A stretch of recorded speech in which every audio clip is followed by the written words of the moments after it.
Hello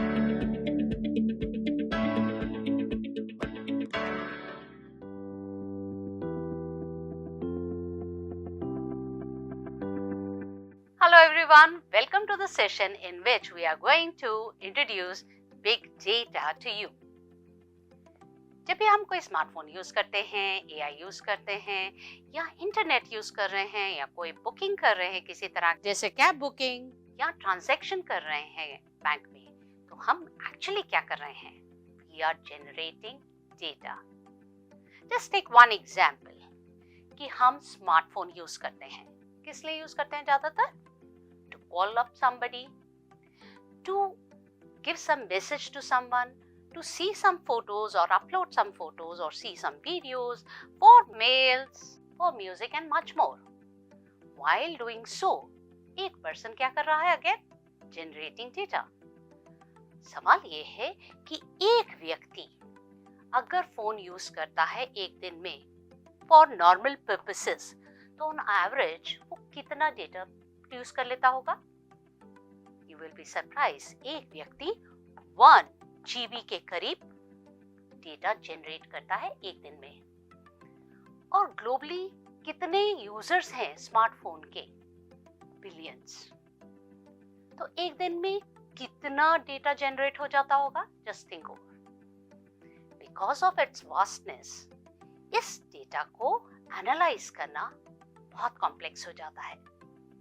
और जितने भी ट्रेडिशनल आपके मेथड्स हैं वो ये इसको करने में कैपेबल नहीं होते. सो द डेटा जो कि पहले यूज करते थे हम वर्ड, उसकी जगह नया टर्म बिग डेटा हमारी लाइफ में आया. Now it's time to define this big data. Definition में हम इसको कहते हैं, it refers to extremely large and complex data sets that are difficult to manage, process and analyse using traditional data processing methods. आइए let's see classification of big data. Structured data, unstructured and semi structured. Structured data में what you observe कि इस तरह से बिल्कुल सही आपका रोज and columns type बना हुआ है. अनस्ट्रक्चर्ड में जम्बल्ड अप है और सेमी स्ट्रक्चर्ड में आपका स्ट्रक्चर्ड भी है इस तरह से कॉलम में और जम्बल्ड अप भी है. ये क्या होते हैं? स्ट्रक्चर्ड में organised neatly into tables and categories, यानी कि एक कोई फिक्स फॉर्मेट है, उसमें जो डाटा या तो फीड इन होता है या फीडेड डाटा ही आपका एक प्रॉपर रोज एंड कॉलम्स और टेबल्स में होता है. नीट है, समझ में आता है, easy to analyse and sort. Unstructured data जैसा कि हमने पिक्चर में देखा था, नो क्लियर ऑर्गेनाइजेशन, यानी जितने भी हम सोशल मीडिया को यूज करने के लिए फोटो, पिक्चर, मेल्स वगैरह सब मिक्स करके जो कर रहे हैं वो सारा आपका अनस्ट्रक्चर्ड है. ये difficult to analyse with regular database. Third one semi structure, दोनों का ब्लेंड है. Few examples to understand it मोर.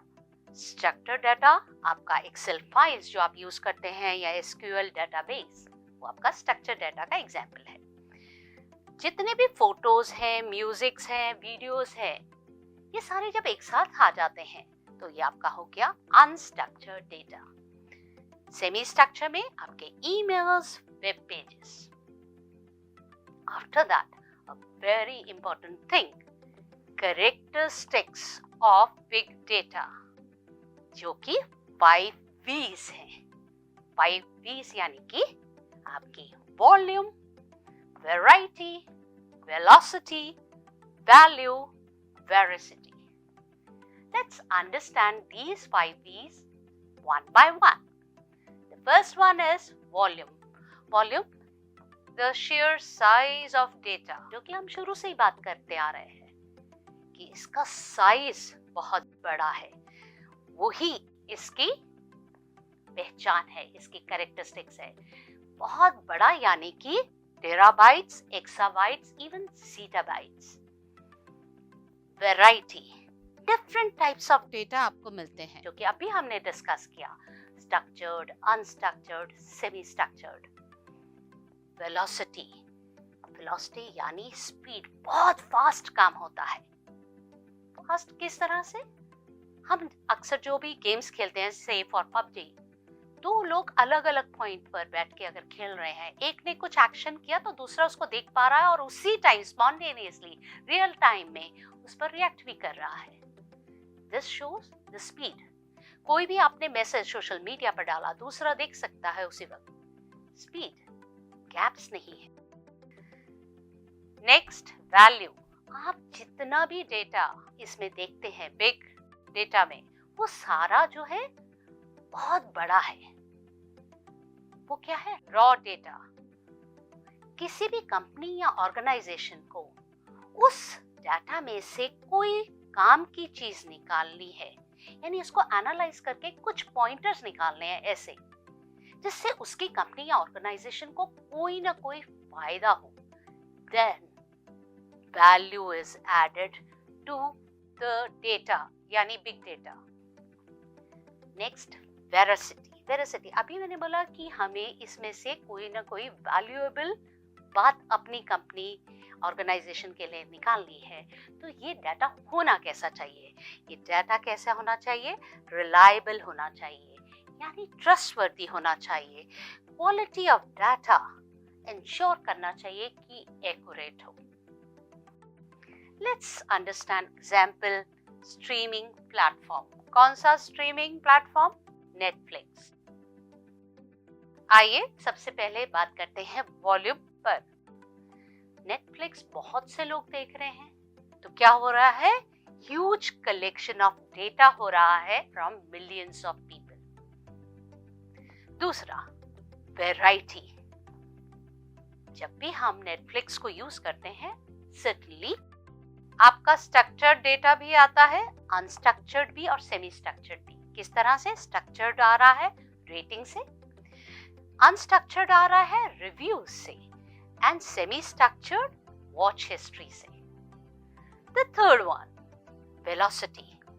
जो भी एक यूजर देख रहा है कंटेंट नेटफ्लिक्स पर, उससे वो डेटा जनरेट कर रहा है और इसको प्रोसेस इंस्टेंटली किया जा रहा है. तो ये हो गया उसकी velocity. Fourth one, value. While watching, वो अपना कोई ना कोई एक जो है सर्च करते वक्त बता देता है कि उसका जॉनर क्या है, यानी उसकी लाइकिंग क्या है. उससे जितना डेटा कलेक्ट हुआ, वहां से क्या आया? वैल्यू निकाली गई और उस व्यक्ति को रिकमेंड किया गया कि ये आइटम्स भी आप देख सकते हो. Last one is veracity.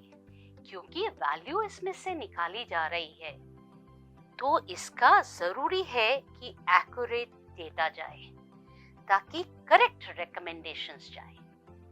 So these were the 5 characteristics of big data. After understanding all this, I'm leaving you with a small task. Now, it's time for you to choose a real-world company that uses big data in its operation and write down a report covering following points. See you in the next video with similar topic. Till then, keep enjoying.